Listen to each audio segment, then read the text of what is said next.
Tarde, subversivos e subversivas de todo o Brasil. Enquanto o Flávio Dino não prende a gente, bem-vindos a mais um episódio do Catalácticos. Eu estou aqui com o Lucas Cameron, eu sou o Bill Pedroso.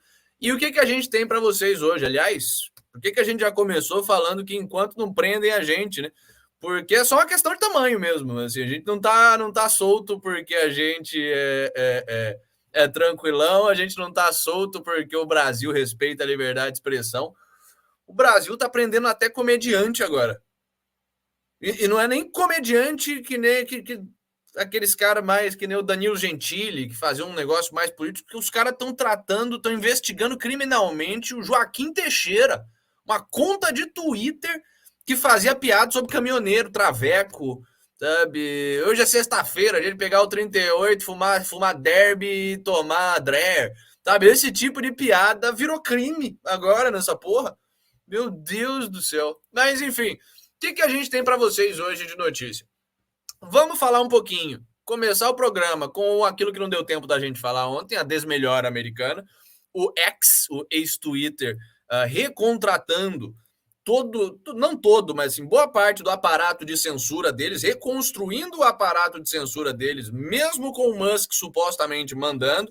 Vamos ver que tem um nome muito específico por trás disso, a Linda Iacarino, e que de linda só tem o nome mesmo, aliás. Vamos ver que a Califórnia, que estava fazendo certos avanços para coibir o tráfico de crianças, resolveu desistir desses avanços, congelou o PL ali, que ia aumentar a punição por traficar menores de idade. Temos a Europa em chamas mesmo. Ontem a gente ia falar da Espanha, que estava pegando fogo, né? Da Espanha que estava pegando fogo, só que já se sabia, a polícia espanhola já tinha vindo a público falar que eram incêndios criminosos, que não era essa balela de aquecimento global que o nego está tentando vender no Canadá, que o nego está tentando vender no Havaí. Não tem nada de aquecimento global com esses incêndios, foram incêndios criminosos. Aí de ontem para hoje não é só mais a Espanha que está pegando fogo, é a Espanha, a Grécia e a Itália. Então, assim, algo de errado não está certo na Europa. É aquilo que a gente vem falando. São coisas que acontecem quando você compra uma guerra com o maior aparato de sabotagem e infiltração do mundo, que é a inteligência russa. Temos também, aproveitando que a Europa está pegando fogo, temos o fogo metafórico europeu também. A maior taxa de falências na Europa desde 2015. Desde o finzinho ali da crise do euro. E aí você fala, Bill, mas por quê? Desde 2015 nem é tanto tempo assim. Não, é que eles começaram a medir falência a nível europeu em 2015 mesmo. Então, assim, desde que começaram a medir, nunca se faliu tanta empresa tão rápido na Europa que nem agora nesse segundo trimestre de 2023. Olha só que maravilha. Isso é uma sociedade thriving, uma sociedade em florescimento, é uma sociedade que está em sua era de ouro, basicamente. No Brasil, o que a gente tem? Caralho. Temos o PL sondando a Marta Suplicy, a ex-petista, que na verdade só saiu do PT como uma jogada de marketing mesmo ali na época do mensalão, petrolão e afins. Só saiu do PT porque era covarde demais para ficar no PT.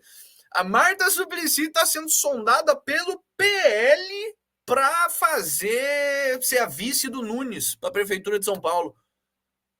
O PL, a direita entre todas as aspas brasileiras. Palmas para a direita brasileira, palmas para quem votou no PT achando que o Congresso e o Senado vão segurar o ímpeto autoritário do PT. Vamos sim, olha a oposição aí, ó, a oposição de direita aí, sondando a Marta Suplicy, meu Deus do céu. Temos o TRF, inocentando o TRF da primeira região ali, inocentando Dilma e Manteiga das pedaladas fiscais. É isso mesmo. Porque, com base no quê? Do nada eles descobriram evidências novas? Não, com base em um entendimento novo do STF. E, basicamente, o STF falou que, para ser improbidade administrativa, crime de responsabilidade ainda foi. Para ser improbidade administrativa, tinha que ter, que foi a condenação que estava rolando ali da Dilma e do Manteiga, que eles estavam recorrendo e afins, Não bastava a incompetência, tinha que ter comprovadamente o dolo, a intenção de cometer o crime. Então o TRF está falando, não, a Dilma e o Manteiga são imbecis só, mas eles não são criminosos, então não é improbidade administrativa, contradizendo o que é improbidade administrativa. Improbidade administrativa deveria ser só quebra de protocolos pré-estabelecidos. Mas vamos falar disso depois no programa. Temos, falando em liberar coisas que são absurdas e eram proibidas antes, temos o STF basicamente legalizando a venda de veredito no Brasil inteiro. É isso mesmo. O STF decidiu que é ok um juiz julgar um caso de alguém que está sendo representado pelo escritório de um parente do juiz. Ou seja, vamos só para ficar bem claro, se o filho do Alexandre de Moraes chega com um processo no STF, o Alexandre de Moraes pode julgar. Sabe? É esse o nível. Isso eu tô falando em gente grande, mas assim, se você mora no interior de Minas Gerais, você tá com um caso para ser julgado. Sabe? Alguém roubou o seu carro e você está processando o cara porque ele roubou o seu carro. O criminoso ele pode literalmente contratar o filho do juiz para defender ele. Mas isso não é um problema, é imparcialidade, não tem nada de errado com isso, né? Caralho, hoje o dia tá estranho. Enfim, temos isso, temos o Joaquim Teixeira denunciado criminalmente pelo Ministério Público Federal também, absurdo, talvez o maior absurdo, mais até do que o STF, porque eu não moro mais no Brasil, foda-se, agora o Joaquim Teixeira continua para mim sendo um ídolo que eu continuo seguindo aqui. Temos também o Rafael Lima sendo imbecil, se der tempo a gente vai mostrar aqui também. Mais nenhuma, isso devia estar no follow-up, né? Temos fora do Brasil a FDA, de notícias da pandemia, a FDA, a Food and Drug Administration, tá tentando tirar sua bunda da seringa agora, falando que ela nunca proibiu a ivermectina. Que aí os médicos têm e sempre tiveram a autoridade de prescrever a ivermectina, mesmo a FDA, que fez toda a base ali para o pessoal ser perseguido e perder a licença nos Estados Unidos por promover ivermectina. Agora que ficou claro, quer dizer, já era claro na época, né? Mas agora que veio a público, está se tornando cada vez mais comum o conhecimento de que ivermectina funciona. A FDA, que fez campanhas como você não é um cavalo, não tome ivermectina, isso aí é vermífugo de cavalo, sabe? Umas coisas esdrúxulas assim, tá tentando tirar a bunda da seringa e fala, não, nós nunca proibimos. Nunca, o médico sempre pôde. A gente falou que não devia, que ele era um charlatão e que ele estava arriscando perder a sua licença médica, mas a autorização estava com ele ali, ele tinha autoridade para prescrever se ele quisesse. Meu Deus do céu. Ao mesmo tempo, se preparem para a nova pandemia, porque já temos o primeiro caso de uma instituição de grande porte voltando com o uso de máscaras. A Lionsgate, um dos grandes estúdios de filme de Hollywood, já voltou com mask mandates, com mandatos de máscara para você trabalhar, para fazer filme. Já precisa usar máscara de novo. Coisa pequena, pode ser uma histeria de californiano, pessoal lá de LA. Pode, e mas toda ação de grande porte começa com esses primeiros histéricos. Então vamos torcer para que seja só histeria, mas a gente sabe que em última instância não vai ser só histeria, isso vai começar a se expandir pela indústria de Hollywood, isso vai começar a se expandir pela Califórnia e pelos polos progressistas, e depois eles vão querer impor isso a nível nacional. O general russo, o cara que estava encarregado da defesa química, nuclear e biológica do exército russo, já avisou que esse é o plano dos Estados Unidos para conseguir poderes emergenciais e do globalismo ocidental em geral, para conseguir poderes emergenciais. A gente viu a China fazendo isso por muito tempo, ainda faz em menor escala, mas se preparem, porque vem aí a pandemia 2.0. E você viu primeiro aqui no Catalácticos, hein? Vai fazer propaganda para nós depois que essa porra sair. Temos também a ONU criando um exército online anti-desinformação. É isso mesmo, os caras nem escondem mais, eles fingem que é metáfora, o que é verdade. Um exército online, basicamente a ONU está usando dinheiro de imposto que os países repassam para a ONU para contratar um monte de vagabundo que não tem mais o que fazer para ficar surfando a internet e achando desinformação para a ONU poder acionar os países e os países tirarem aquilo. É o aparato de censura em escala global.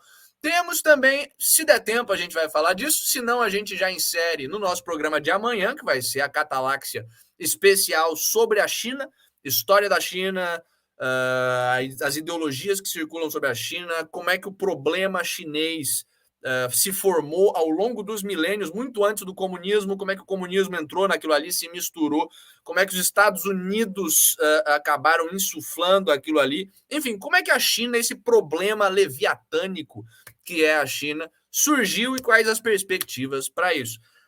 Se der tempo, hoje a gente já menciona e já fala que a Alemanha e o Reino Unido estão preocupados com a China, mas de forma meio oposta. A Alemanha, basicamente, já está transformando em política de Estado se afastar da China, falar, talvez não é bom depender economicamente da China, já está falando coisas como, qual foi a frase exata aqui que eu não quero errar, a China é uma ameaça para como nós vivemos juntos. Coisas desse tipo, se referindo a nós, a Europa e o Ocidente e afins. A China é uma ameaça ao nosso estilo de vida e à nossa coexistência. Enquanto isso, o Reino Unido está fazendo o contrário.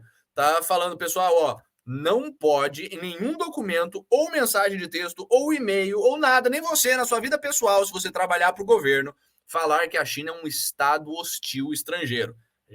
A gente sabe que é, mas assim, não pode falar, porque os chineses não gostam quando a gente fala disso, e a gente é uma ditadura que tem muito a aprender com a ditadura deles, e não pode ficar falando mal do professor, assim, basicamente. Foi a mensagem do governo britânico para os seus funcionários. Olha só que maravilha, e é isso que a gente tem para vocês hoje. Sejam muitíssimo bem-vindos ao programa. Salve aí pro Rogic, eu sempre leio errado essa porra. Momo BR faz um tempinho que eu não vi ao Vivaço. Fala, Momo BR, salve, salve, Bastiões da Liberdade, salve, salve o senhor também, Bastião da Liberdade. O Murilo Lova, que tá sempre aqui, não aguentamos mais o Murilo. Vai embora, Murilo, não, brincadeira. Falou, a Marta Suplicy é igual a Erundina, quando você pensa que já foi, a múmia sai da tumba mesmo, e é mesmo, é exatamente isso. A Marta Suplicy, cara, a Marta Suplicy, se eu não me engano, ela é descendente de família de barão português, de conde português. Então, assim, é aqueles político parasítico de longa data, sabe? É o tipo de pessoa que está enchendo o saco do cidadão brasileiro desde antes da República, desde a monarquia, que os antepassados da Marta Suplicy enchem o saco do brasileiro e parasitam o brasileiro. Daí você tira a Hillary Clinton brasileira, essa porra. Mas, enfim, essas são as notícias que a gente tem para hoje. E antes da gente entrar nas notícias novas, vamos para os follow-ups. Começa os nossos desenvolvimentos recentes de notícias antigas, começando pelo talvez o mais relevante de todos. Justiça do Distrito Federal condena hacker Delgatti a 20 anos de prisão pela operação spoofing. Não podia ser de outro jeito. Tem gente até que está especulando que porque, lembra que a gente mostrou aqui no programa que o depoimento dele acabou sendo maravilhoso, que era completo, as acusações dele ao Bolsonaro eram completamente esdrúxulas. Se ele estava falando que o time do Bolsonaro chegou para ele para pedir que ele hackeasse uma urna para mostrar depois que o sistema é hackeado invalidar a eleição, e aí no meio desse depoimento ele acabou falando que na verdade não dá para hackear uma urna, que é possível praticar fraude eleitoral apenas do TSE, e que quem está no poder do TSE é a pequena cúpula, ou até 2018, segundo ele, apenas uma pessoa podia decidir a eleição no Brasil, tinha esse poder nas suas mãos, e que a solução era o voto impresso. Pois é, depois desse depoimento maravilhoso, ele está sendo condenado a 20 anos de prisão. Tem gente que está achando que tem alguma relação entre as duas coisas. Talvez até tenha, mas, cara, eu acho que não. Por incrível que pareça, eu acho que ele já ia se fuder de qualquer jeito. Ditadura mastiga e cospe os seus X9 mesmo. X9 é X9, ele é um cara que já estava na mão do governo, já ia falar o que o governo quer falar. Olha para o Jack Ma, por exemplo. O Jack Ma ele veio a público depois de ser sumido. E o Jack Ma, para quem não conhece, era o maior empresário chinês, o cara do Alibaba. Ele eventualmente abriu demais as asinhas, o PCC chinês pegou ele, sumiu com ele por meses, ele voltou com cara de quem tinha sido torturado extensamente para falar bem do governo chinês e abaixar as asinhas, e depois se fudeu do mesmo jeito. O governo chinês botou mais gente ali, tomou a Alibaba dele, ele não manda mais em porra nenhuma. Então, cooperar com a ditadura não garante que você não vai ser perseguido pela ditadura. Não é só porque o depoimento dele foi maravilhosamente comprometedor para os petistas, mas ele já ia se fuder de qualquer jeito. O Lucas tá com cara de que vai falar alguma coisa?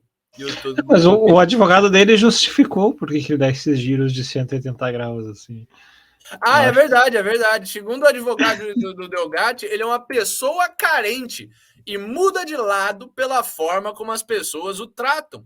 Isso se chama psicopatia. Isso se chama alguém que tem defeitos sérios na forma, na sua formação enquanto pessoa, na sua formação psíquica mesmo. O cara que tem histórico de agressão à mulher, tem um monte de BO pequeno antes dele ter se envolvido nessa situação carente, toda. Agressão à mulher. Quem nunca agrediu a mulher no meio da sua carência ali? Muito bom, assim. O pior é o advogado tentando disfarçar. Não, ele só é meio imbecil. Não é que ele é. Não é que ele é uma pessoa má, ele só é completamente imbecil. Não é que ele é completamente sem caráter, não é que ele está sendo torturado por um regime ditatorial, ele só é carente, gente. Pelo amor de Deus. Essa talvez seja a mais engraçada de hoje, meu Deus. O advogado, cara, é uma pessoa carente e muda de lado pela forma como as pessoas o tratam. É o Brasil, é o Brasil. É aquilo que eu falei, que depois o Natan fez uma puta montagem da hora e a Luciana tava rindo. O Brasil, a ditadura brasileira não, é mais ridícula do que o Nelson Rodrigues e o George Orwell conseguiriam fazer juntos, escrevendo junto, que o filho dos dois ia conseguir fazer. É uma mistura de totalitarismo de fato selvagem e perigoso com a incompetência e a mesquinhez político brasileiro. Eu acho que tu tá perdendo de vista uma coisa, que já fizeram um retrato assim. Um dos caras do Monty Python fez o Brasil. É 1974 com doses de humor negro do Monty Python. Assim. É verdade, é verdade. Não de graça. Tem três fatores, tem duas razões pela qual o nome do filme é Brasil. Primeiro, por causa daquela situação da ilha fantástica de High Brasil, aquela ilha mitológica que remonta o próprio mecanismo psicológico do cara de ficar divagando, porque a vida naquela distopia é absurdamente impossível. Sim. E o segundo é porque o próprio Terry Gilliam teve uma experiência de vir num hotel no Brasil e ele ficou puto com a burocracia que foi para consertar alguma coisa no ar-condicionado, não sei o que. Ele já decidiu juntar uma coisa com a outra e fez essa distopia maravilhosa de assistir. Sim. Deixar o link lá no grupo do Telegram. O pessoal do Monty Python, como sempre, né? Vou deixar o link lá no grupo do Telegram que eu tenho no YouTube legendado, completinho. Nice, boa, boa. Aí, fica a dica, você que não tá no nosso canal do Telegram, tá perdendo esses links, link de filme, link de... o Natan mandou um lá hoje, ontem, não lembro agora, sobre os efeitos colaterais da vacina, um documentário que o nego tá falando sobre gente morrendo, caralho. Eu ainda não assisti para ver se é bom ou não, mas tô curioso para ver. Mas enfim, colhem lá com a gente para ficar compartilhando conteúdo. O que mais que a gente tem de follow-up para vocês? Lembra que a gente fez a CPI Yanomami aqui? CPI das ONGs. Relatórios da ABIN mostram espionagem, interferência em obras e manipulação de indígenas. Ora, ABIN. Agora vocês estão basicamente chegando às mesmas conclusões que pessoas estão tendo desde a década de 70. Basicamente, a ABIN está falando que, de fato, tem interferência estrangeira ali, tem alguma coisa estranha com essas ONG indígena, enfim, nada de muito novo, né? Só a ABIN corroborando com um atraso de décadas tudo aquilo que a gente já tinha falado no nosso dossiê Yanomami. Dossiê Cara Pálida, né? Que foi um nome muito melhor. O que mais que a gente tem de notícia? Juiz fixa fiança de 200 mil doletas para Donald Trump no caso de interferência eleitoral na Geórgia. Os caras estão indo atrás do Trump mesmo. Ele tem até o meio-dia da sexta-feira 25, que é a sexta-feira dessa semana, para se entregar às autoridades da Geórgia. E só vai sair se ele botar ali 200 pau de dólar, 1 milhão e alguma coisa de reais na mão do estado da Geórgia. Olha só que maravilha. Que mais que temos de follow-up? Cidadãos dos Estados Unidos novamente instados a deixar a Bielorrússia enquanto a Lituânia fecha as passagens de fronteira.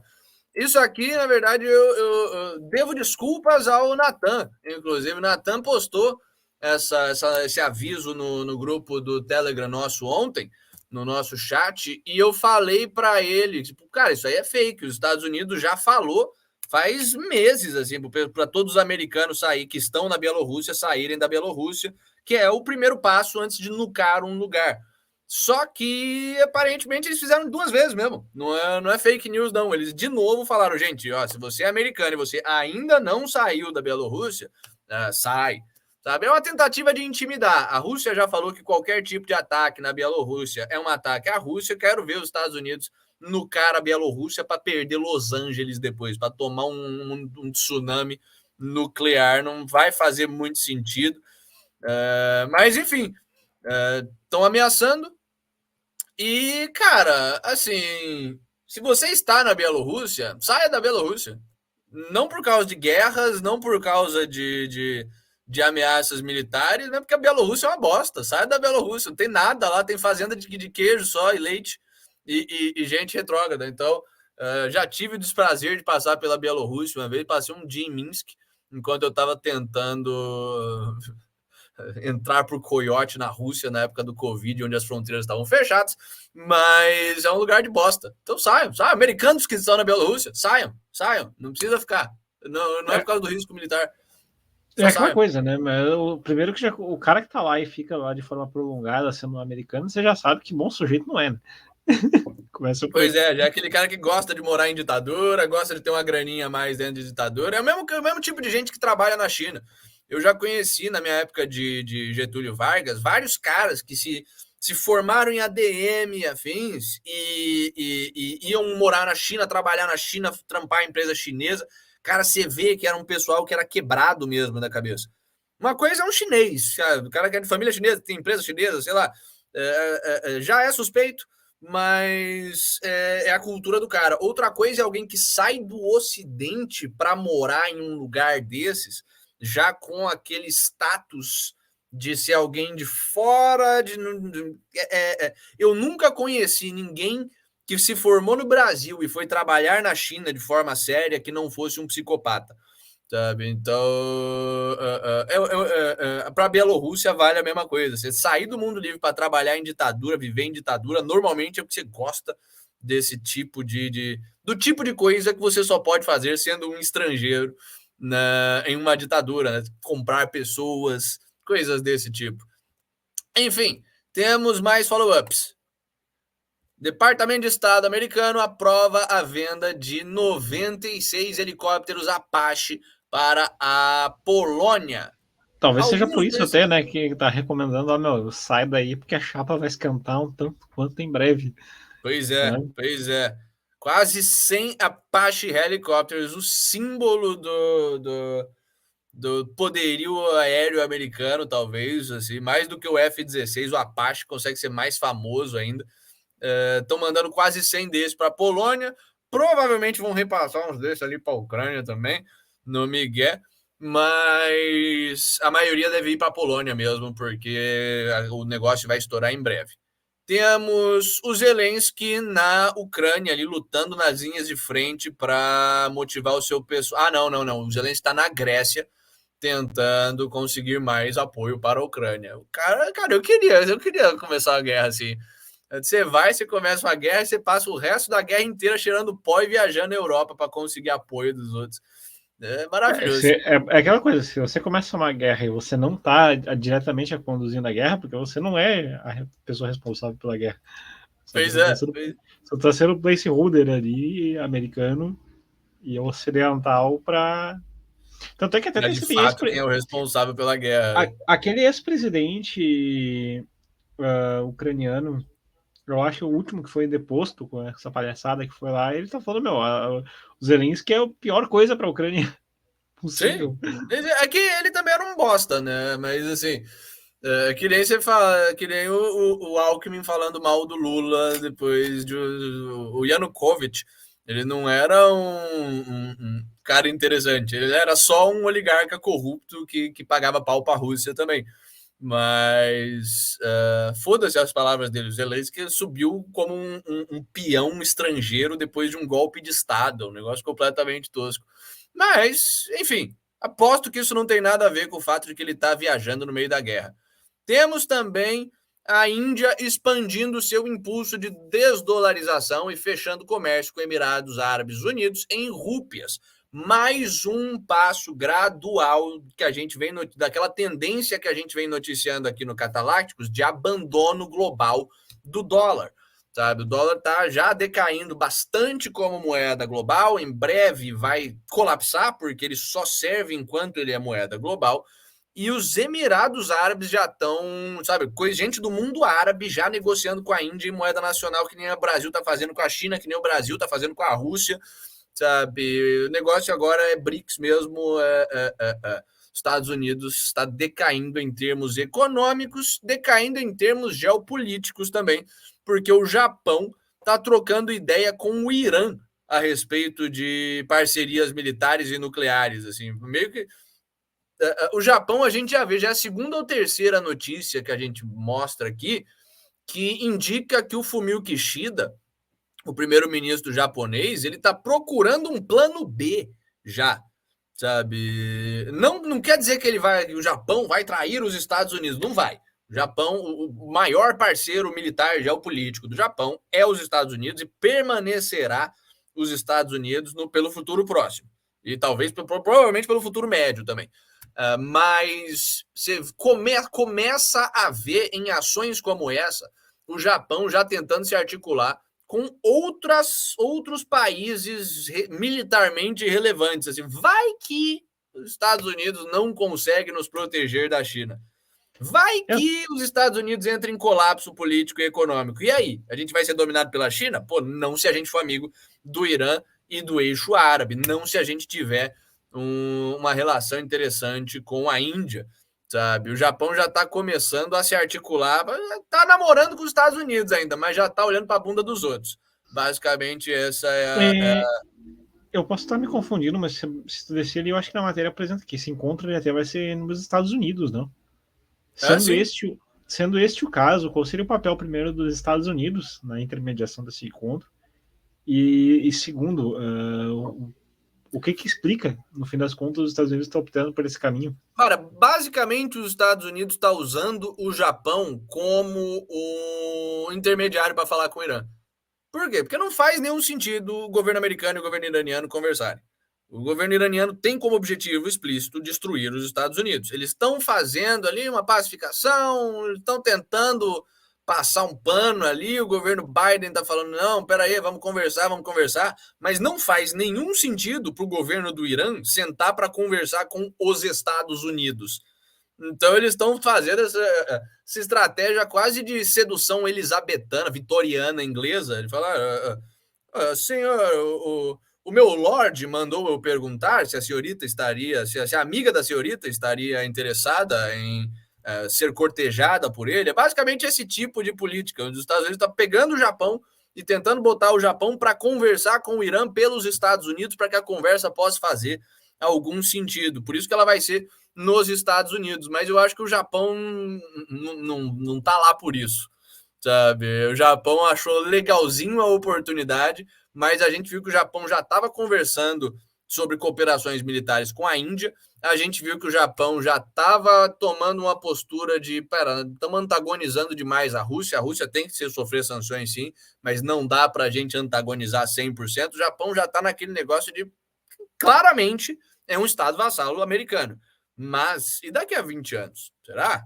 Então, precisamos agora começar a criar pontes para que, se daqui a 20 anos os Estados Unidos tenha colapsado, se daqui a 10 anos os Estados Unidos tenha colapsado, se os Estados Unidos se mostrar incapaz de defender o Japão, a gente precisa estar articulado para outra pessoa, outras nações defenderem a gente se tornar relevante o suficiente para elas economicamente, geopoliticamente e afins, para a China não poder invadir a gente. Basicamente, o Japão viraria uma grande Taiwan em um cenário de insuficiência americana. E esse é o plano deles. Em caso de insuficiência americana, eles precisam ser relevantes, essenciais economicamente o suficiente para o resto do mundo, para que a China não possa invadir eles sem represálias do mundo islâmico, do mundo russo, do mundo indiano e afins. Então, eu acho que a estratégia está sendo mais ou menos essa. Que mais que a gente tem de follow-up é isso aí. Antes da gente entrar nas notícias do dia, ou no caso das notícias que a gente não cumpriu ontem, porque é questão de tempo. Aqui é programa ao vivo mesmo, nem sempre dá tempo para tudo. A gente prefere pecar por excesso de notícia do que por falta. Se deu like no nosso vídeo, se inscreva aí no nosso canal e, por favor, compartilhe o nosso trabalho com outras pessoas. É assim que a gente está crescendo. Todo dia pinga um assinante novo, todo dia alguém fala para alguém e a gente está crescendo assim. E vocês já estão ajudando bastante, continuem fazendo esse trabalho, por favor, porque é assim que a gente ganha espaço, é assim que a gente eventualmente vai se tornar relevante e trazer jornalismo de verdade para o Brasil. Temos também as nossas outras redes sociais, já falamos bastante aqui do nosso chat do Telegram, onde vocês podem trocar ideia, compartilhar coisas e afins.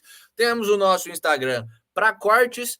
Temos, infelizmente, o YouTube, onde a gente está transmitindo meio foda-se, assim, sempre tem 4 ou 5 negros, mas eu descobri, tem muita gente que usa o YouTube por razões tecnológicas mesmo, porque assim, o Rumble a gente sabe que é um pé no saco em termos de modelo, de tecnologia e afins.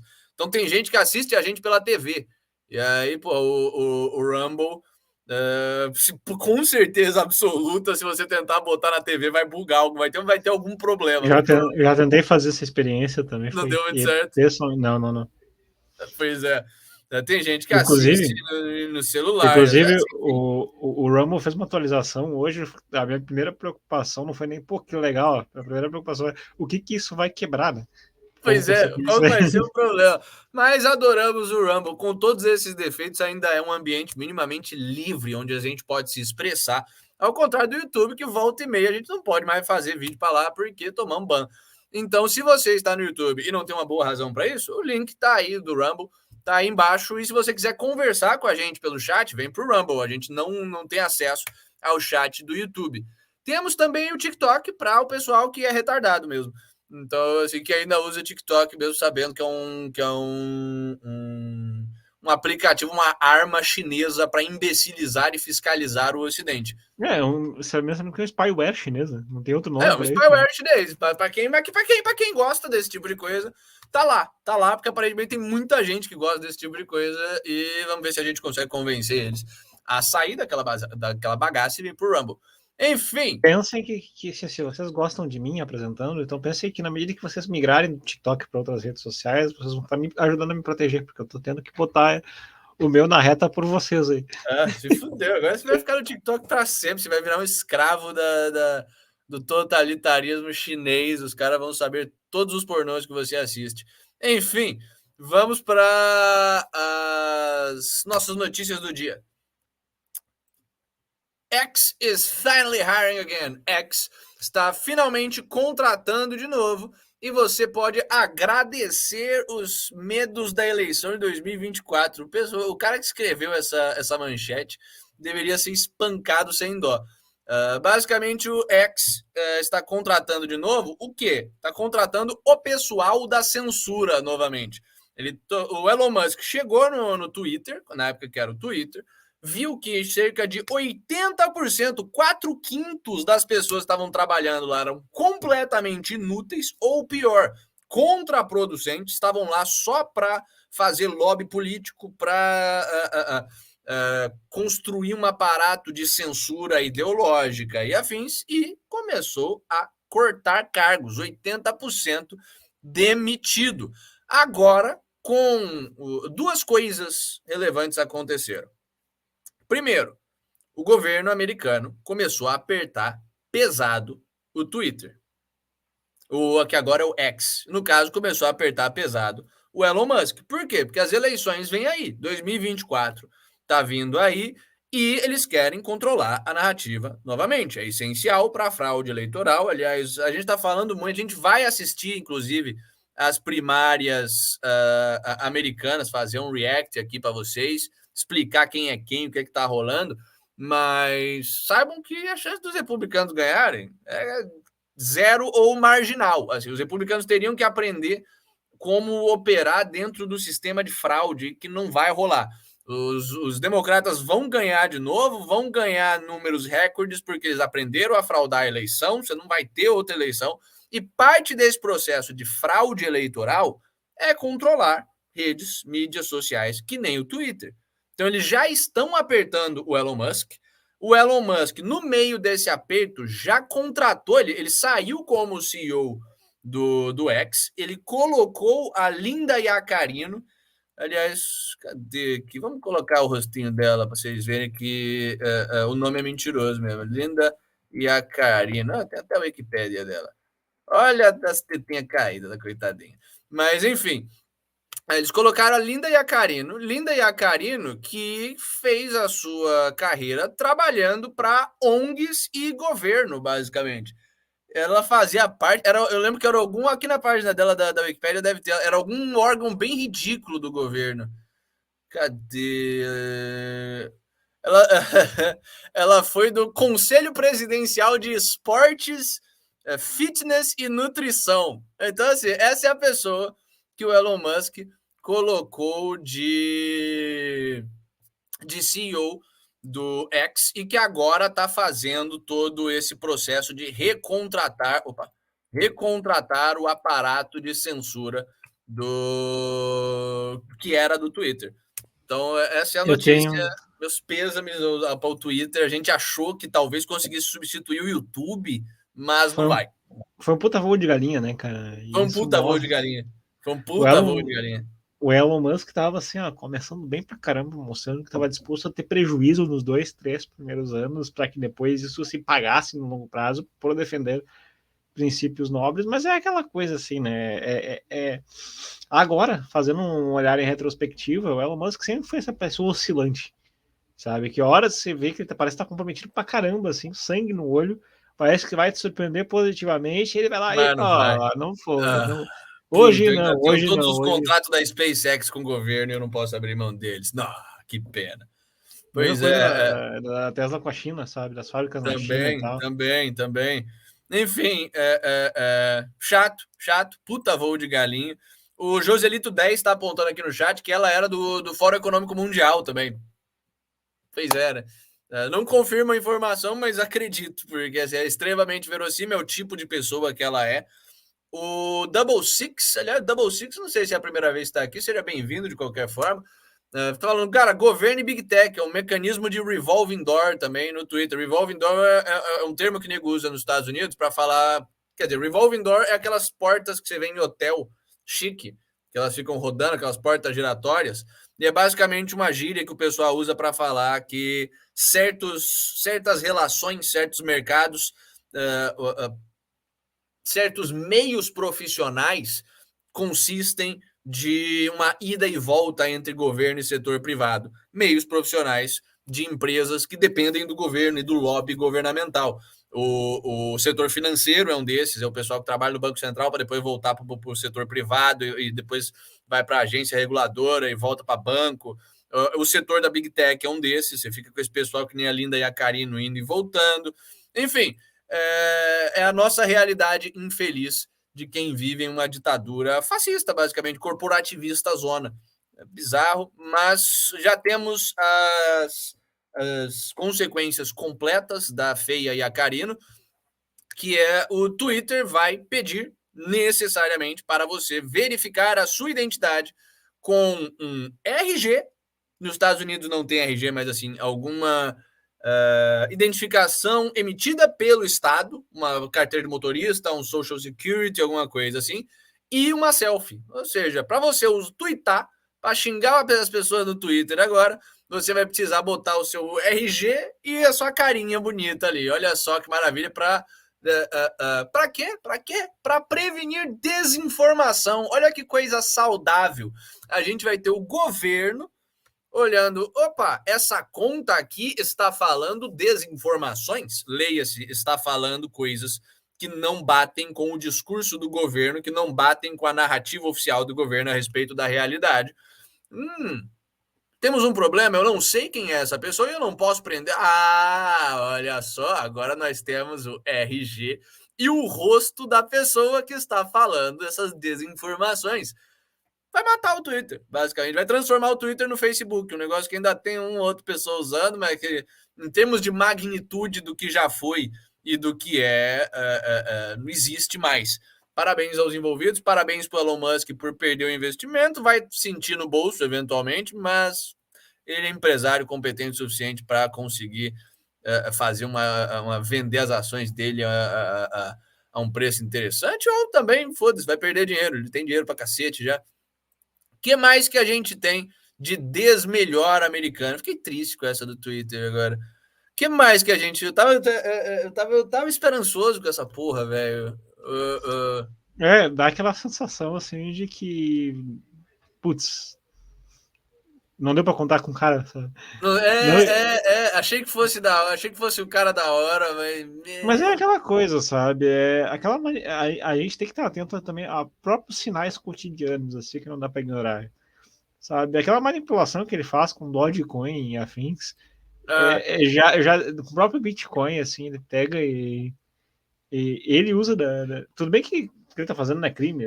Quem compra Bitcoin e Dogecoin baseado no que um tweet do Elon Musk tá falando merece perder todo o seu dinheiro. Sabe? Mas não dá pra ignorar o aspecto moral, sabe? Que pelo menos assim me deixa chato. Não, é complicado. O Causticidade tá falando, o Noster resolve isso. Todo dia o Causticidade enche o nosso saco pelo Noster. Só porque eu tô puto com o Elon Musk, eu vou pesquisar o Noster, ver quantos negros tem ali, ver se é relevante essa bagaça. Mas, chato. O Double Six tá falando aqui que ainda pavimenta a aprovação da PL da censura no Brasil, que faz a mesma exigência do Twitter, né? Documento estatal em rede social.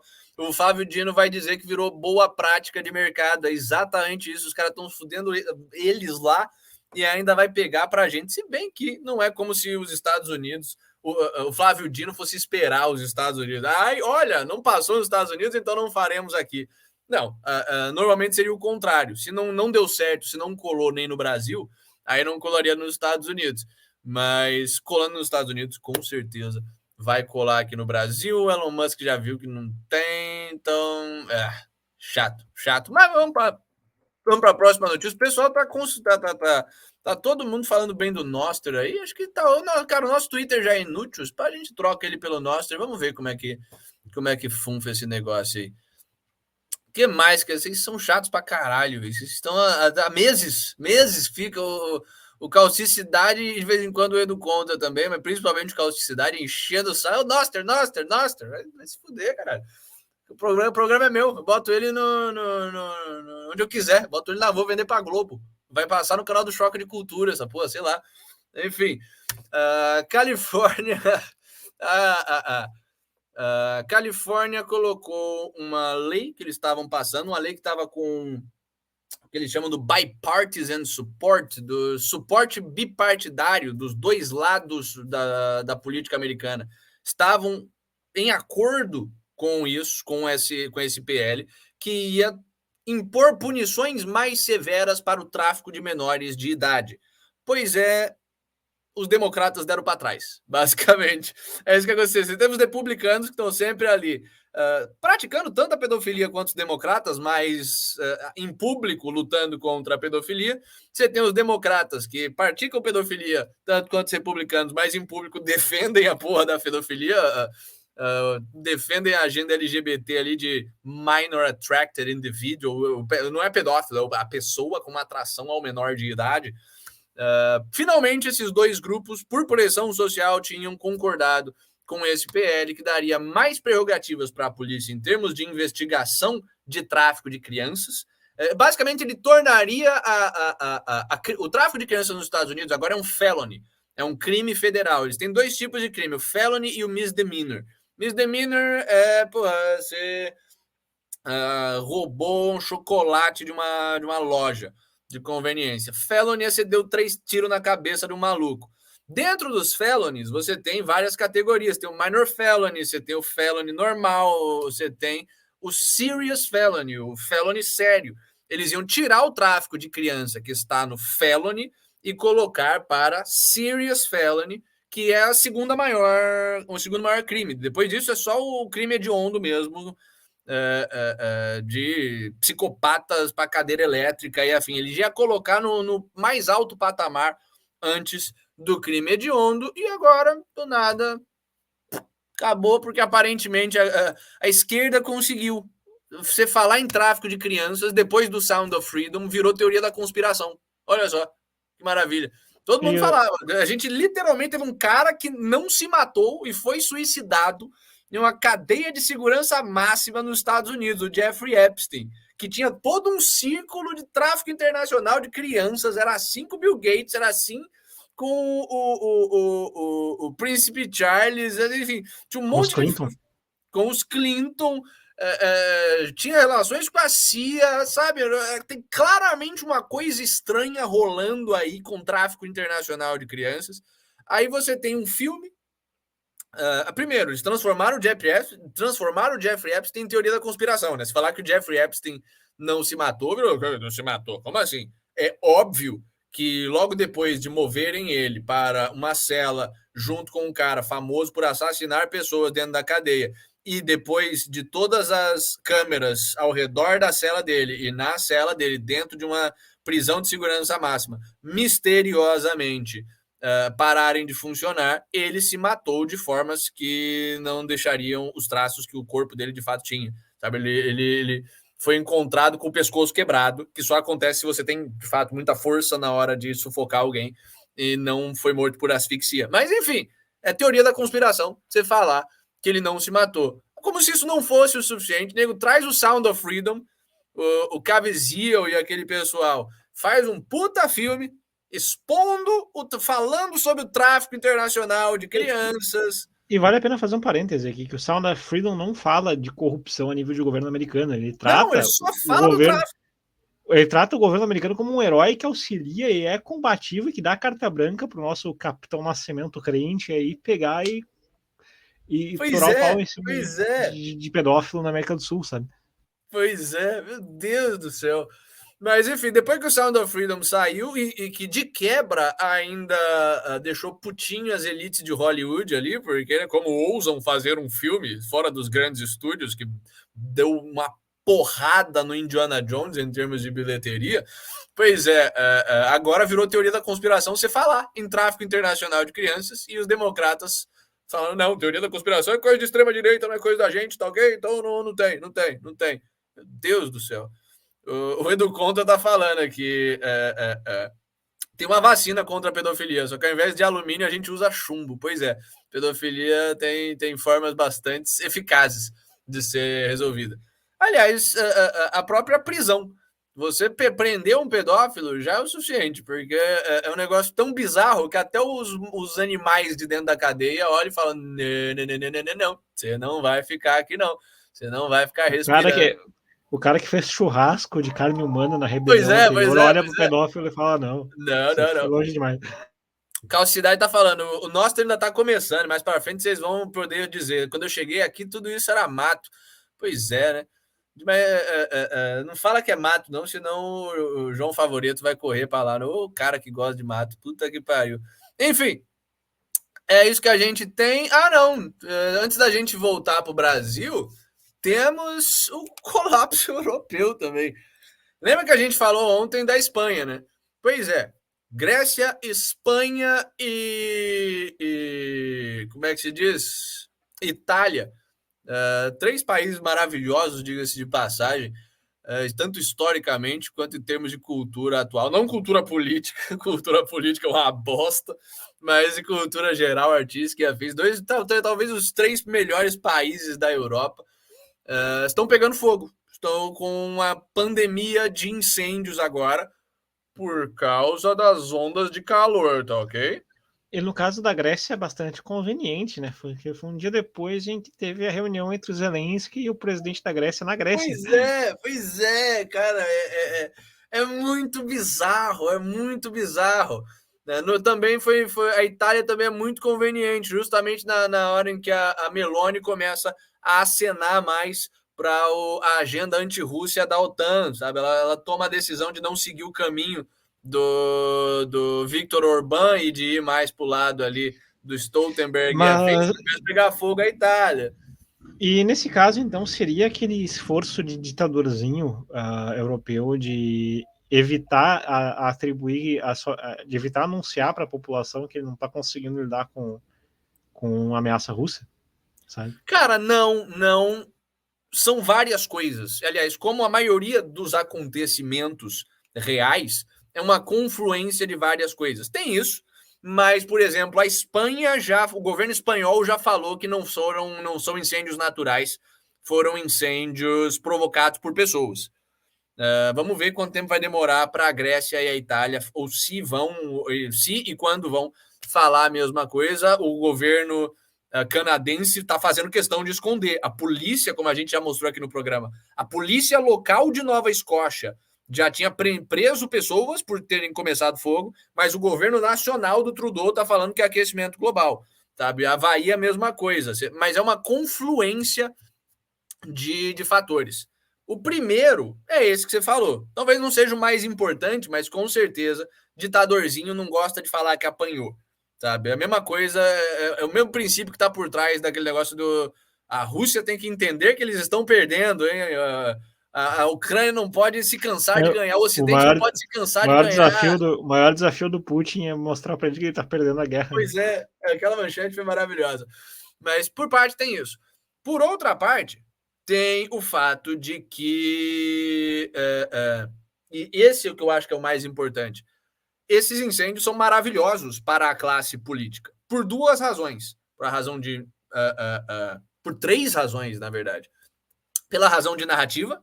Se tem um monte de incêndio e a narrativa que você está usando para se dar poderes extraordinários é a crise climática, toma aí a crise climática. Ó, tá cheio de incêndio, tem um negócio concreto agora, sabe?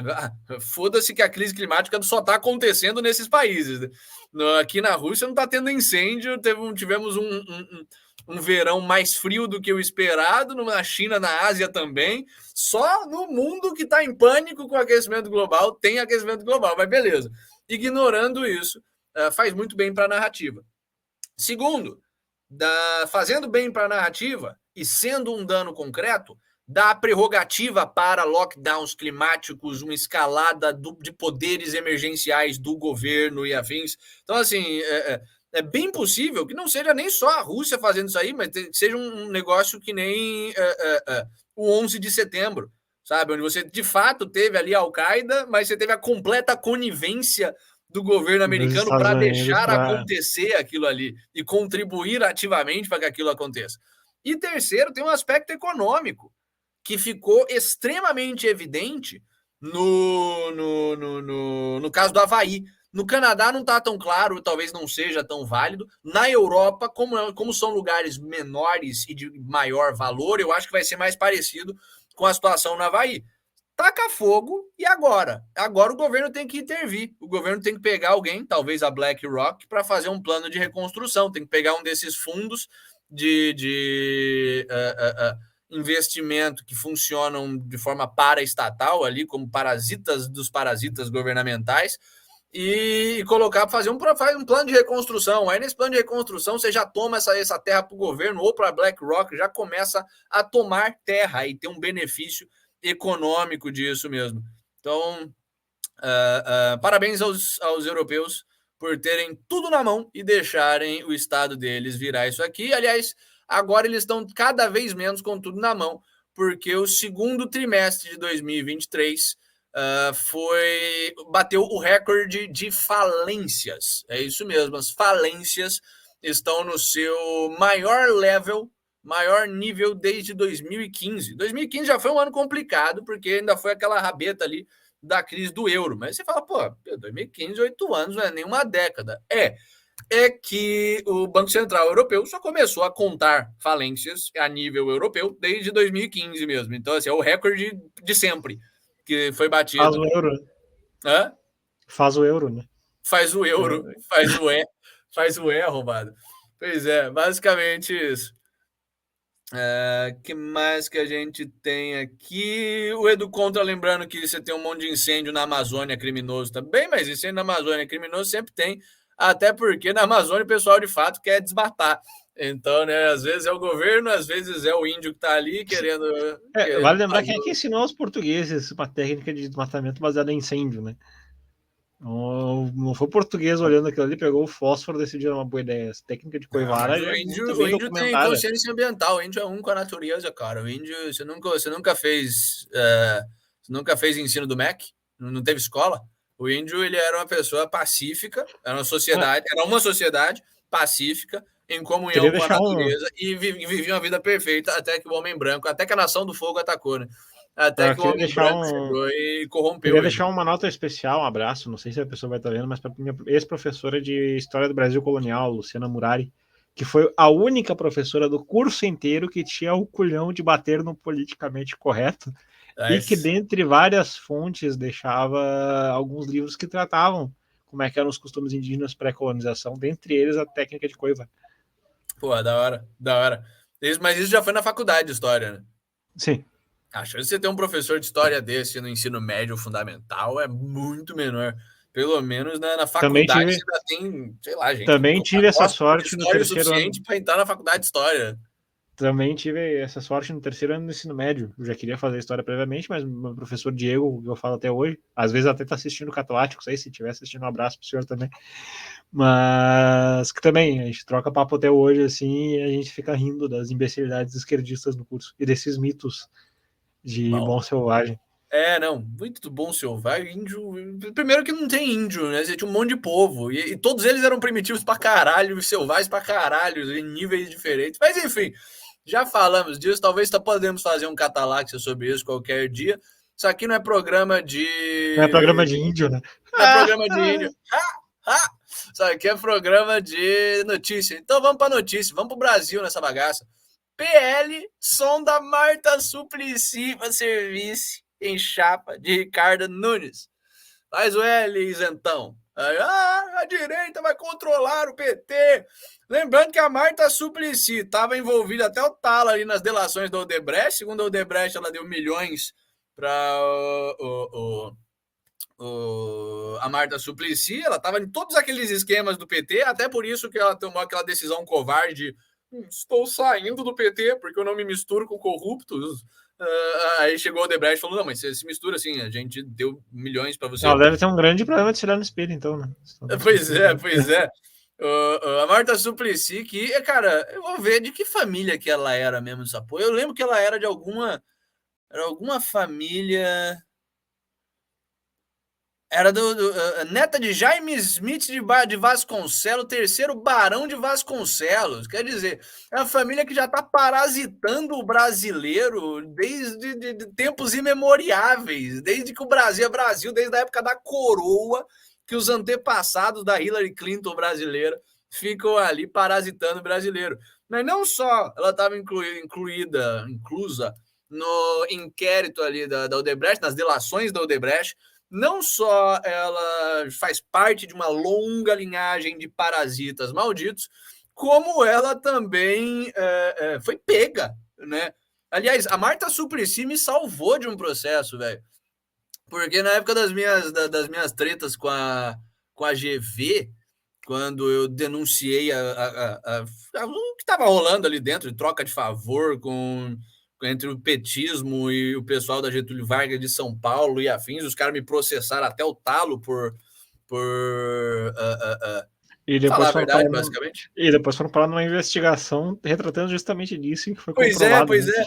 Mas a Marta Suplicy, ela me salvou porque um dos processos é porque uma das coisas que eles fizeram para me atazanar na época foi não entregar o diploma da minha atual esposa, na época minha namorada. Você vê como é um pessoal top, né? Aí eu mandei um e-mail desaforado para os caras, no qual, dentre outras coisas, eu falava que era uma escola corrupta e tal. E aí eles me processaram por difamação. Você não pode falar que a escola é corrupta. Aí o juiz olhou e falou: não, mas a escola é corrupta, ela foi condenada de improbidade administrativa por fazer contrato sem licitação com a Marta Suplicy. Quer dizer, a Marta Suplicy ela teve todo um escândalo ali durante o período dela em São Paulo, no poder, onde ela sistematicamente fazia contratos sem licitação. Ela simplesmente escolhia, vai ser você que eu vou contratar e foda-se. Mas a lei diz que precisa de licitação, mas eu sou a Marta Suplicy. Eu casei com o Eduardo Suplicy e eu pari o Supla. Você acha que eu ligo para alguma coisa? Sabe? Então, essa é a Marta Suplicy, que o PL agora tá querendo ser vice do Ricardo Nunes. É essa direita, é a direita nova do Brasil. Olha só, é uma direita que vai botar, tá apoiando o MDB, uma chapa do MDB com a ex-petista, né?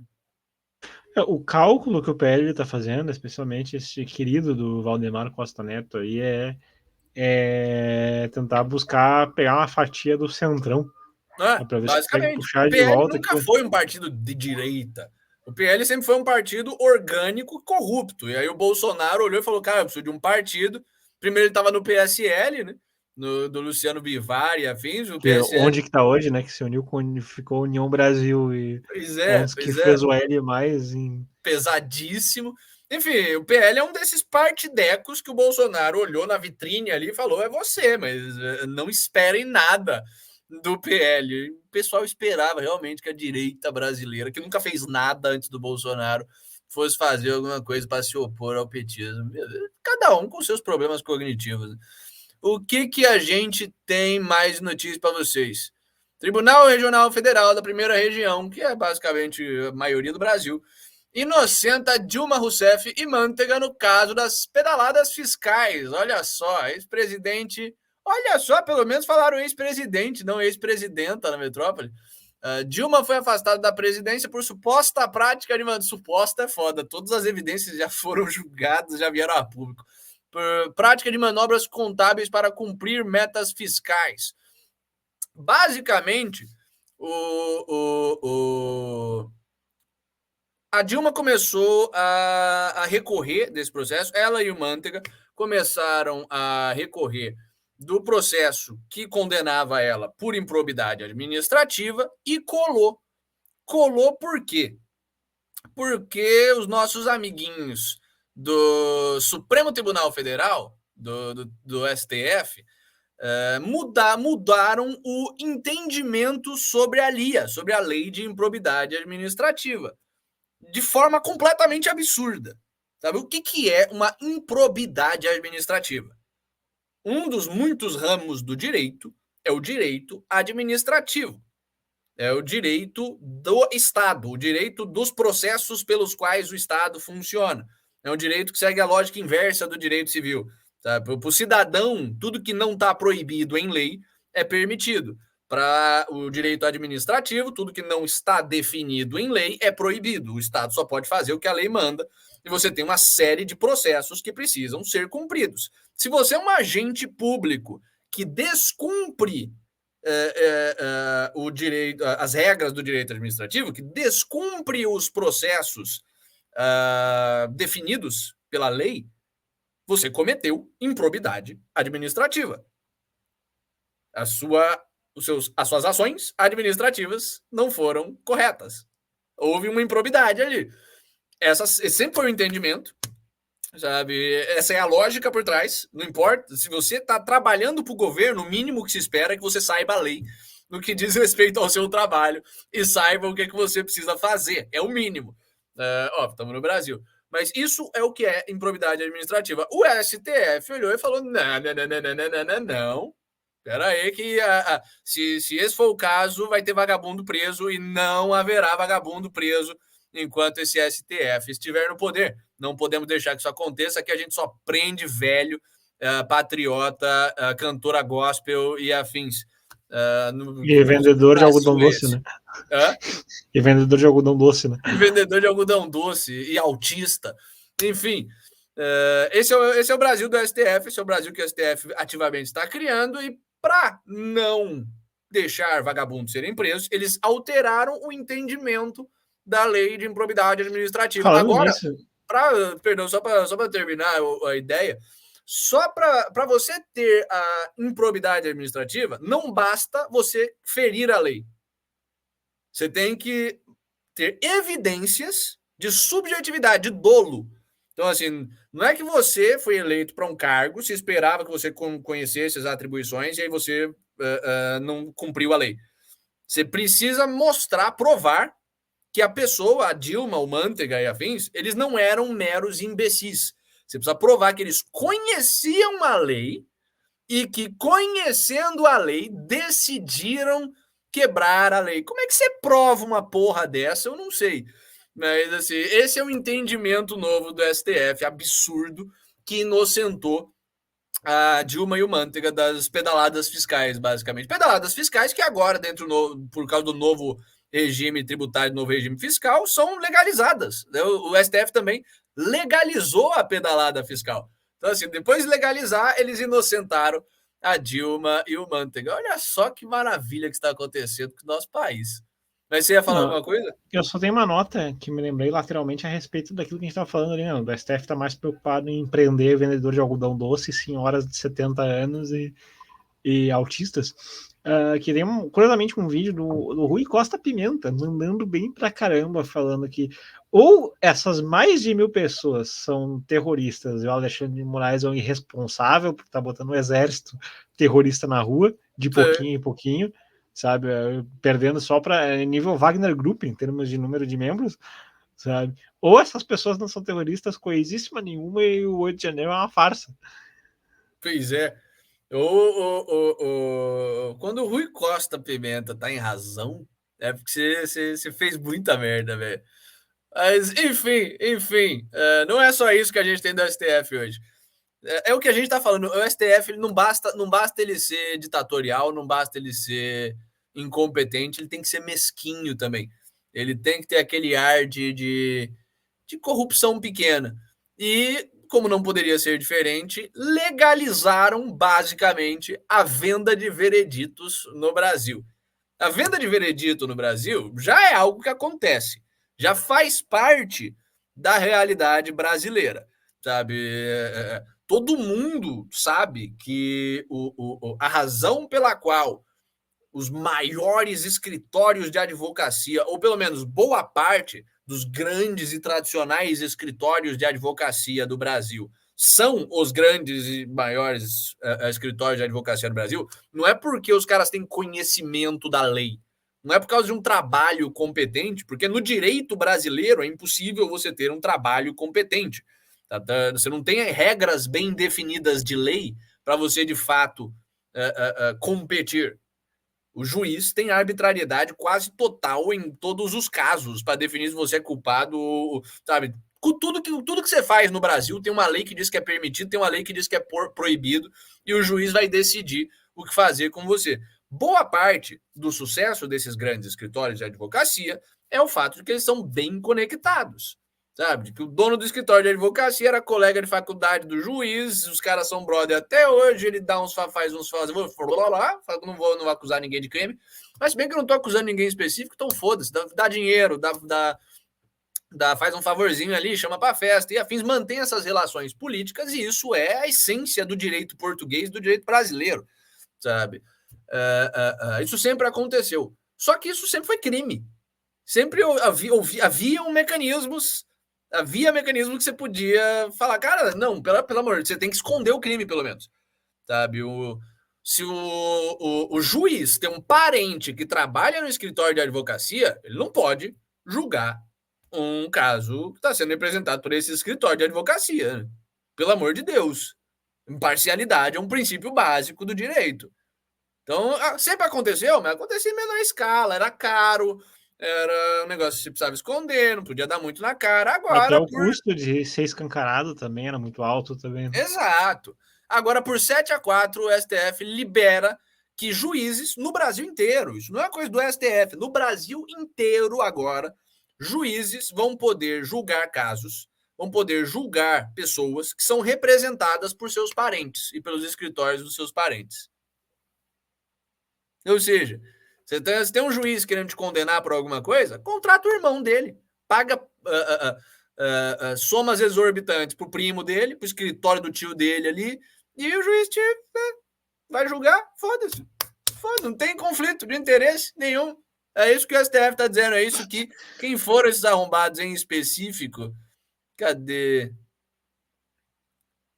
Olha, o Gilmar Mendes e o Zanin apresentaram divergências. Quem foi? Calma. Essa notícia está difícil de ler. A cara foi de 7-4. Podia só falar 7-4, quem que votou quem? Porra. Prevaleceu. Ah, não. O Gilmar Mendes foi a favor. Gilmar Mendes, Zanin. Ah, claro, o Gilmar Mendes não poderia ser contra, né? O cara que é conhecido por vender habeas corpus, né? Pois é.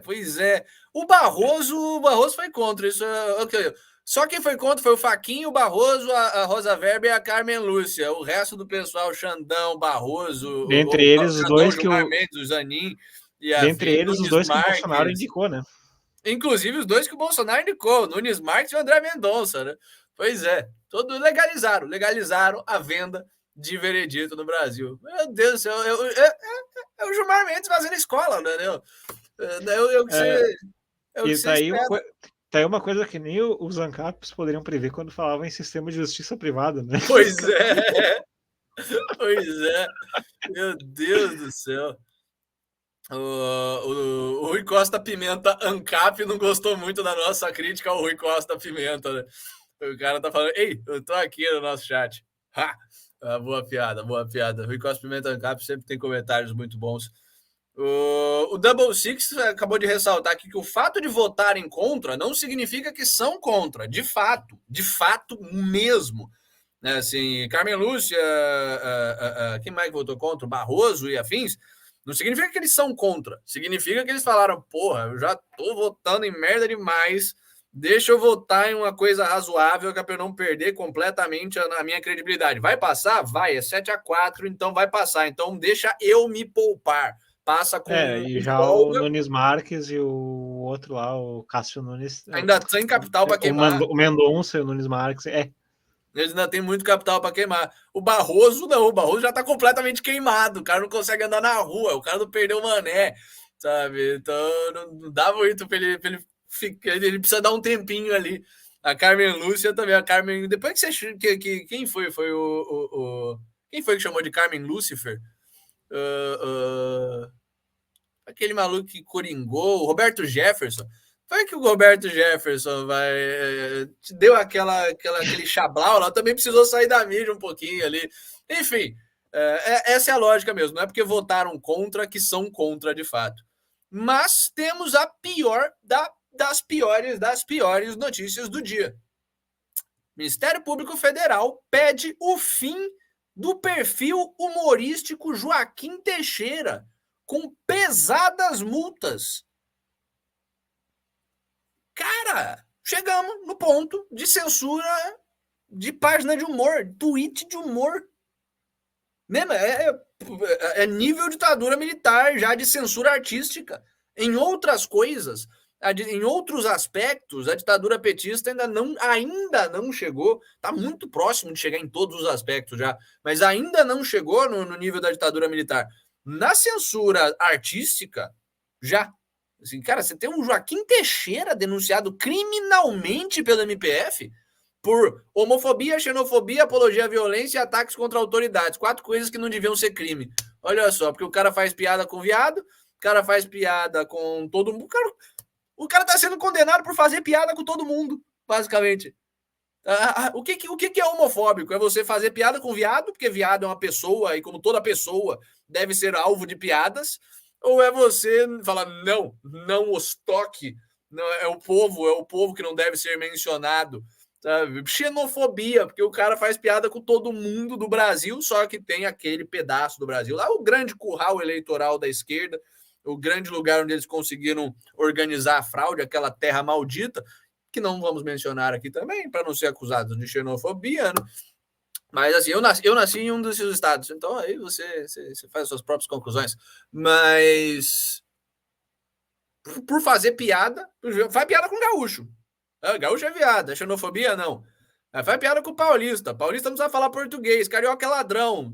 Legal, engraçado, engraçado. Baiano não trabalha aí, esteja preso. Isso aí é multas pesadas e vamos tirar o perfil do... caralho.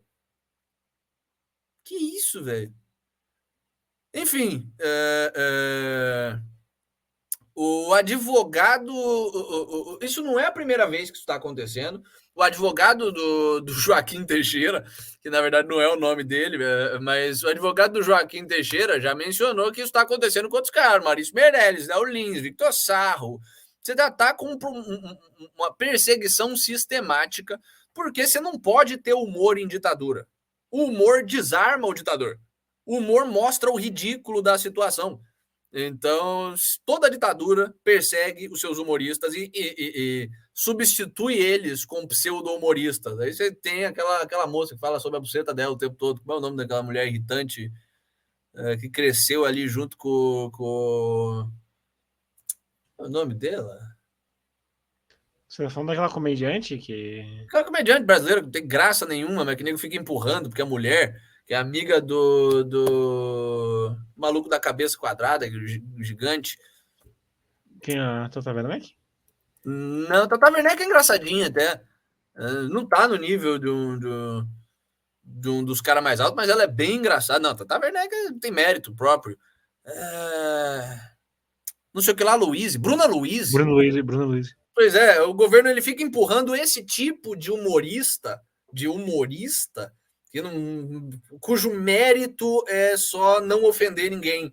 E ao mesmo tempo que ele persegue humoristas. De verdade. O Joaquim Teixeira, ninguém pode negar que era engraçado para um cacete. O cara inaugurou todo um estilo de humor no Twitter, sabe? O humor de que depois teve a sua versão pop com choque de cultura, que é pegar a cultura do caminhoneiro, porradeiro, fumador de derby, que anda com 38 ferrujado na cintura, que é uma figura maravilhosa da fauna brasileira, e fazer humor com isso, pegar um personagem assim, que o cara revolucionou. Se não fosse Joaquim Teixeira, não existiriam essas outras coisas. Mas é crime agora. Massa. O choque de cultura, que é a versão tamed, que é a versão domada disso, e é engraçado, gosto pelo menos, vai continuar, né? Vai continuar, até porque já teve contato com a Globo, são os caras mais pau mole nesse sentido, tem mais filtro, são humor mais família, apesar de eu ser fã dos caras lá, vai continuar, mas o pessoal que de fato é humorista, honesto pra caralho, Sim, vai pro saco. uma das coisas mais tristes aí que é ver a pasteurização do Hermes e Renato. Sabe, Hermes e Renato caiu nessa palhaçada também. Os próprios caras caíram no movimento de autocensura, sabe, antevendo e se preocupando. Os caras que faziam a faculdade do churrasco, os caras que faziam escola preparatória para corrigir bichas, dentre outras coisas. Pois é, vem, me desculpa, os tempos mudaram, né? O otário do Bruno Sutter ali fazendo música medíocre. Enfim, depois, não falando mal do Massacre, o Massacre era maravilhoso, tô falando mal do trabalho atual dele. Mas o Rui Costa Ancap mandou muito. O futebol feminino é um raro caso de humor de verdade promovido pelo Estado. De fato. O esporte feminino em geral. Tem o segundo, o stand-up da Dilma também é sempre muito bom de ver. Também tem o stand-up da Dilma. Ok, estava errado. Tem vezes que o Estado de fato promove o humor, mas quando ele promove de propósito o humor, o Estado faz merda. Por acidente, ele consegue fazer um humor legal. A Dilma, de fato, era engraçada pra caralho, velho. Que Eu mais acho que a gente tem? só um PS, é aquele episódio dela falando que se encontrou com o Obama para falar do dentifrício da pasta de dente. Imagina você se juntar com o presidente da maior potência até então. Falar de... Meu Deus do céu. Enfim, vamos... O que a gente tem aqui? Vamos falar mal do Rafael Lima ou não? Não precisa, não vamos dar audiência pra essa porra. Basicamente, o Rafael Lima... Eu acho que só é válido no contexto em que a gente está falando de escalada autoritária do Ocidente. Sabe? Se já perdeu o time, deixa para outro momento. Basicamente, vou mostrar o tweet rápido aqui. Rafael Lima falou muito, BRICS, no Brasil não tem que ir pro BRICS, eu vou fingir que eu entendo alguma porra de geopolítica, economia e que eu tenho alguma apreço pela liberdade, mesmo eu sendo um cara que apoiou o MBL, apoia o PT, enfim, mesmo sendo um shill, como o nego chama nos Estados Unidos, um cara que é completamente vazio de ideologia, mas alcançou um público e fica ali revendendo ideias.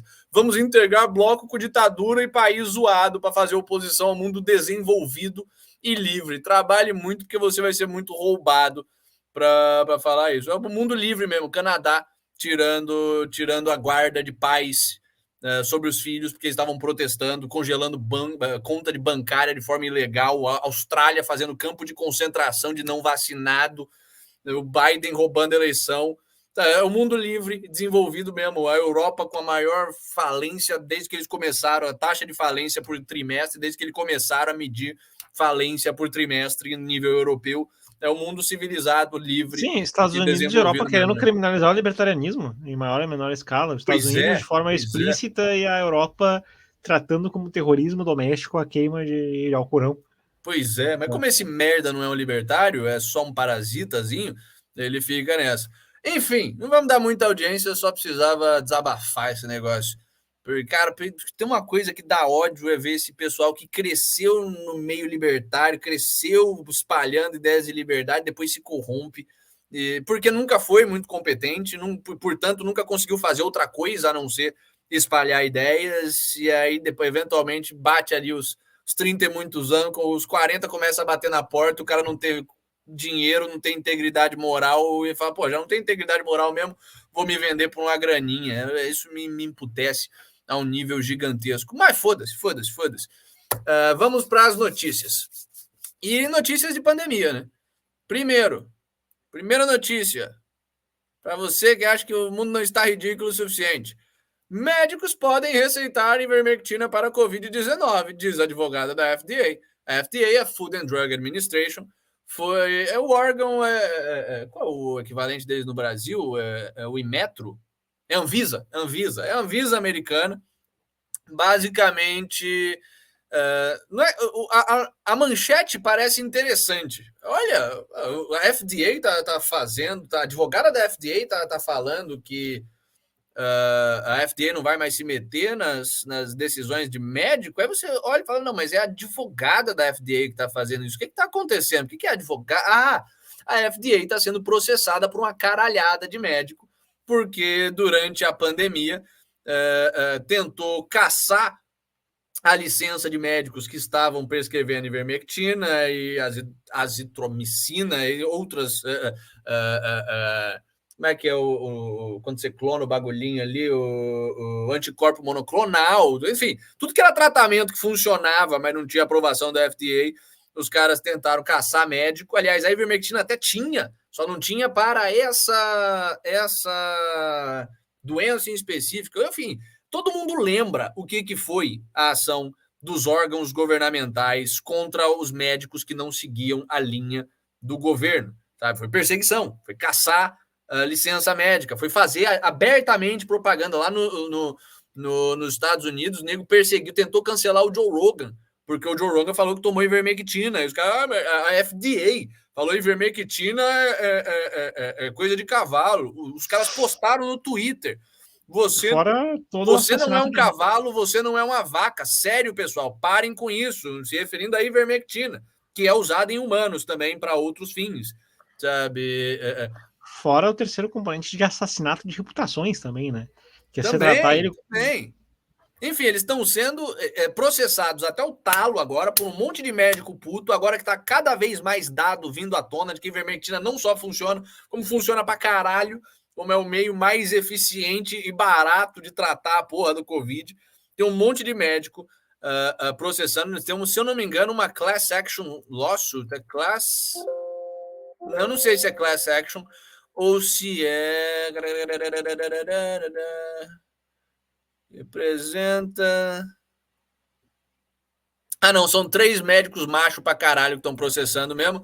Não é uma class action ainda. Class action é quando você tem representantes de classe processando o negócio.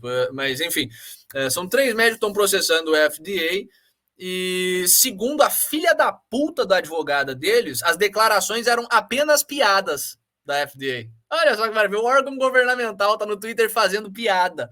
O órgão governamental que regulamenta comida, drogas, FDA, Food and Drugs. FDA, Food and Drugs Administration, que regulamenta comida e droga, vai no Twitter fazer piadinha de não use essa droga, mas é só piada. Faz assassinato de reputação, mas é só piada. Então agora estão tentando tirar a bunda da seringa e falar que não. Ó, nós fizemos uma campanha contra, fizemos piadas, nós caçamos a licença de médico, mas seguindo o devido processo legal para a cassação de licença de médicos.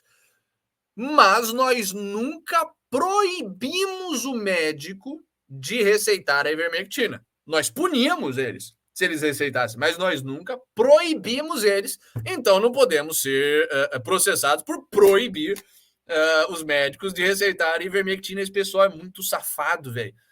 Como diz um amigo meu, é metralhadora de soco na cara. É a única resposta a um argumento desse. Não tem como você conversar com alguém com esse nível de safadeza. E falando em safadeza, Lionsgate, um estúdio de grande porte, um dos maiores estúdios de filme dos Estados Unidos, de Hollywood, voltou com a obrigatoriedade de máscaras. Eu estou conversando, eu tenho ainda bastante, para quem não acompanha o programa, eu morei lá em Los Angeles por 4, 5 anos.